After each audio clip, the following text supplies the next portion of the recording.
बरेली शहर के FR Islamia inter college के मैदान पर आला हज़रत इमाम अहमद रज़ा ख़ां का 3 रोज़ा उर्स का आगाज़ हो चुका है।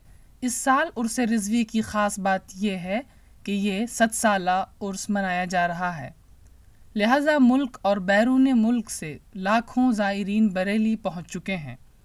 वहीं सियासी पार्टियां भी अपने नुमाइंदों को दरगाह पर चादर पोशी के लिए भेज रही हैं।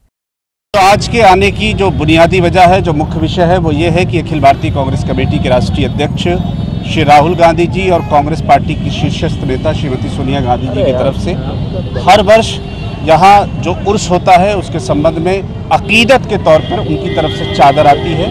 वो चादर लेकर हम लोग कांग्रेस अध्यक्ष की तरफ से यहाँ बरेली शरीफ आए हुए हैं। उर्स के पहले दिन कांग्रेस के कौमी सदर राहुल गांधी, उत्तराखंड के साबिक वजीर आला हरीश रावत और समाजवादी पार्टी के कौमी सदर अखिलेश यादव की जानिब से दरगाह पर चादर पोशी कराई गई। बरेली से ETV भारत के लिए मुस्तफीज़ अली खान की रिपोर्ट।